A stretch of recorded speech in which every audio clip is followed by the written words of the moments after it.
Hello प्यारे बच्चों, कैसे हैं आप सभी। उम्मीद करते हैं काफ़ी अच्छे होंगे और ज़ोरदार तरीके से अपनी प्रिपरेशन में लगे होंगे। तो प्यारे बच्चों, आज की वीडियो में हम लोग बात करने वाले हैं CHS class 9th science subject के top 20 most important MCQ question करने वाले हैं, जो कि प्रीवियस ईयर क्वेश्चन है। प्यारे बच्चों, यदि आप भी अपना एडमिशन इस बार CHS स्कूल में कराना चाहते हैं तो ये वीडियो सिर्फ आपके लिए है। तो चलिए गाइस, आज की वीडियो बिना किसी देरी के स्टार्ट करते हैं। तो प्यारे बच्चों, वीडियो में आगे बढ़ने से पहले यदि आप चैनल पर नए हैं तो चैनल को सब्सक्राइब कर लीजिए और वीडियो पसंद आए तो लाइक भी कीजिए।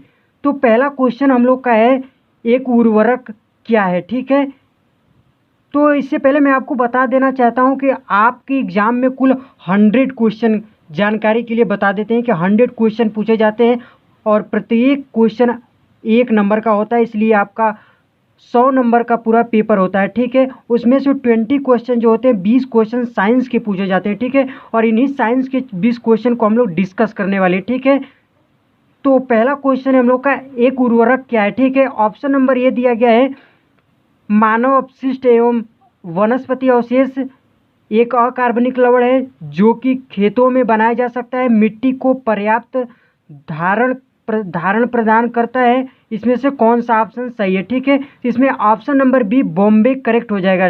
ठीक है, एक अकार्बनिक लवण है। ठीक है, अगला क्वेश्चन की ओर बढ़ते हैं जो कि बायोलॉजी से है। ठीक है, किण्वन, जिसको खमीर भी बोलते हैं, की खोज किसके द्वारा की गई। ठीक है, उस साइंटिस्ट का नाम हमें बताना जो कि किण्वन प्रक्रिया का खोज किया है। ठीक है, Louis Pasteur, Alexander Fleming, Edward Jenner, उपयुक्त में से कोई नहीं, अर्थात नन ऑफ दिस।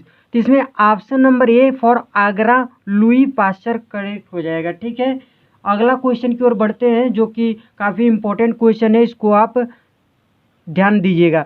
तपेदिक सूक्ष्म जीव किसके द्वारा होता है। ठीक है, अर्थात वो कौन सा सूक्ष्म जीव है जिसके कारण तपेदिक रोग होता है। ठीक है, तो ऑप्शन नंबर ये दिया गया, विषाणु, जीवाणु, प्रोटोजोआ, इनमें से कोई नहीं। ठीक है, तो इसमें ऑप्शन नंबर आपका बी करेक्ट हो जाएगा, जीवाणु। ठीक है, ऑप्शन नंबर बी इसमें करेक्ट हो जाएगा।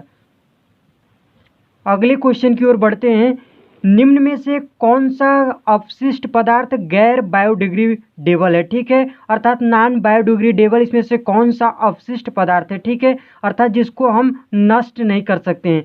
सब्जियों एवं फलों के छिलके, कागज, सूती कपड़े, प्लास्टिक बैग। ठीक है, तो इसमें option number D Delhi correct हो जाएगा। ठीक है, प्लास्टिक बैग। अगले क्वेश्चन की ओर बढ़ते हैं साइंस। ये क्वेश्चन प्यारे बच्चों केमिस्ट्री से, जो कि काफ़ी इंपॉर्टेंट क्वेश्चन है।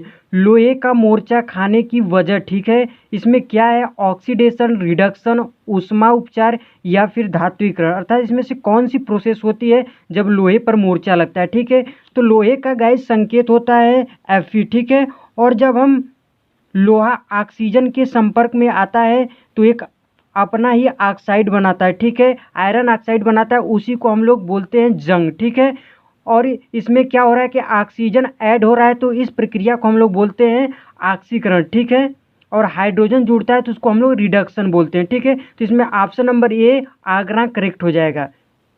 प्यारे बच्चों, आपको क्या करना है कि वीडियो पूरा कंप्लीट वॉच करने के बाद आपको बताना है कि आपका 20 क्वेश्चन में से कितना क्वेश्चन राइट हुआ। ठीक है, कमेंट बॉक्स में आपको बताना है। ठीक है, जितना भी होगा आपको बताना है। ठीक है, तो अगला क्वेश्चन है कि निम्न में से कौन सा अक्षय प्राकृतिक संसाधन है। ठीक है, अक्षय बोलने का मतलब कि जिसे नष्ट नहीं किया जा सकता, उन संसाधन का नाम हमें बताना है। ठीक है, तो कोयला है, पेट्रोलियम, प्राकृतिक गैस, सूर्य का प्रकाश। ठीक है, तो इसमें ऑप्शन नंबर डी दिल्ली सूर्य का प्रकाश करेक्ट हो जाएगा। ठीक है, इसको हम नष्ट नहीं कर सकते हैं। ठीक है, क्योंकि ये असीमित भंडार है। ठीक है, अगला क्वेश्चन है गैस कि निम्न में से कौन सा न्यूनतम प्रदूषण फैलाने वाला ईंधन है। ठीक है, कौन सा फ्यूल जो है सबसे कम प्रदूषण फैलाता है, पेट्रोल, डीजल, कोयला, CNG, जिसका फुल फॉर्म होता है कंप्रेस्ड नेचुरल गैस। ठीक है, इसका फुल फॉर्म भी कभी पूछ लेता है। ठीक है, तो इसको भी ध्यान रखिएगा।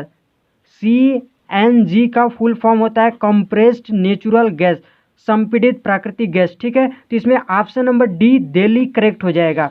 अगला क्वेश्चन है गैस कि एक मोमबत्ती की लौ में पूर्ण दहन का बाह्य क्षेत्र जो होता है, जो कि नीला होता है, नीला इसलिए होता है क्योंकि बाह्य जो क्षेत्र होता है उसमें वो कंप्लीट दहन को बताता है, ठीक है, उसमें कंप्लीट दहन होता है पूरी तरीके से, पूर्ण रूप से।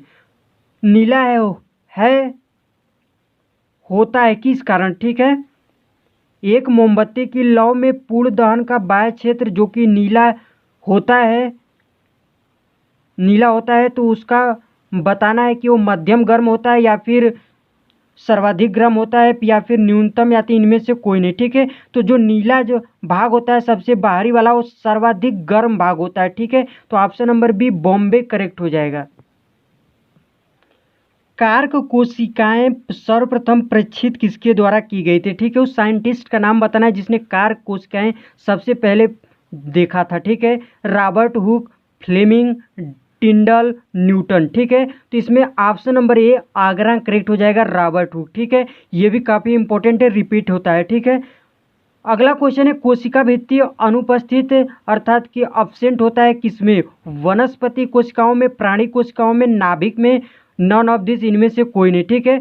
तो ऑप्शन नंबर बी बॉम्बे प्राणी कोशिकाओं में ये राइट हो जाएगा, ठीक है। अगला क्वेश्चन है कि निम्न में से महिलाओं के जनन तंत्र से जुड़ा हुआ कौन सा भाग नहीं है, ठीक है, अंडाशय, फैलोपियन ट्यूब, गर्भाशय, वीर्य नलिका, ठीक है। तो इसमें option number D Delhi correct हो जाएगा, जो कि ये आपका पुरुष से संबंधित जनन तंत्र है, ठीक है। बाकी ये तीनों जो ए बी सी हैं ये महिलाओं से जुड़ा हुआ है, ठीक है। अगला क्वेश्चन है एक महिला में होता है, ठीक है, 2 एक्स क्रोमोजोम, एक एक्स और दूसरा वाई क्रोमोजोम, दोनों वाई क्रोमोजोम या इनमें से कोई नहीं, ठीक है। तो एक महिला जो होती है फीमेल जो होती है उसमें 2 एक्स क्रोमोजोम पाए जाते हैं, ठीक है, और जो मेल होता है उसमें एक्स वाई क्रोमोजोम पाया जाता है, ठीक है। तो इसमें ऑप्शन नंबर क्या हो जाएगा आपका, ये फॉर आगरा करेक्ट हो जाएगा। लॉजिकल क्वेश्चन है कि कूली अपने सिर पर कपड़े का गोला रखते हैं क्यों, ऐसा क्यों करते हैं, ठीक है। ऐसा करने से सिर का दाब बढ़ जाता है, ऐसा करने से सिर का दाब घट जाता है, वे भार का अपने सिर से संपर्क क्षेत्रफल घटाते हैं, और उपयुक्त में से कोई नहीं, ठीक है। तो इसमें ऑप्शन नंबर बी करेक्ट हो जाएगा। कैसे गाइस, क्योंकि प्रेशर का फॉर्मूला होता है P बराबर होता है F बल बटा एरिया अर्थात कि क्षेत्रफल, ठीक है।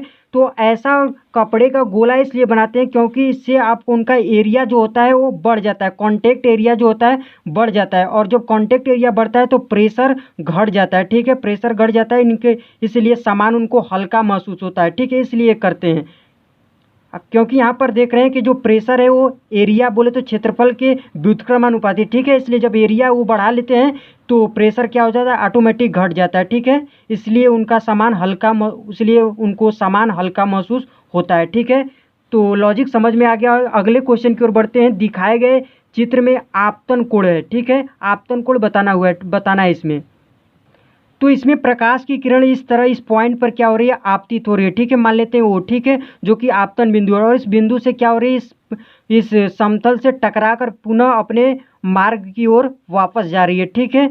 तो इसमें इस बिंदु जो आपतन बिंदु पर जो लंब डालते हैं उसको हम लोग अभिलंब बोलते हैं, और इस अभिलंब और आपतित किरण के बीच का जो एंगल होता है उसको आपतन कोण बोलते हैं, और जो इस टकरा कर जो किरण जाती है वापस इसको हम परावर्तित किरण कहते हैं, और इस परावर्तित किरण और अभिलंब के बीच जो एंगल बनता है उसको हम बोलते हैं परावर्तन कोण। क्या बोलते हैं, परावर्तन, जिसको आर से दिखाते हैं, और जो आपतन कोण होता है उसको आई से, ठीक है। और दोनों कोण हमेशा क्या होते हैं, बराबर होते हैं, ठीक है। और ये आपका हो गया इन पूरे एंगल का क्या हो गया, समद्विभाजक हो गया, ठीक है। तो ये 30 अंश हो जाएगा और ये 30 अंश हो जाएगा, तो इसका ऑप्शन नंबर ये क्या हो जाएगा, करेक्ट हो जाएगा, ठीक है, क्योंकि ये आपका समद्विभाजक है, ये जो अभिलंब है इस कोण का जो 60 डिग्री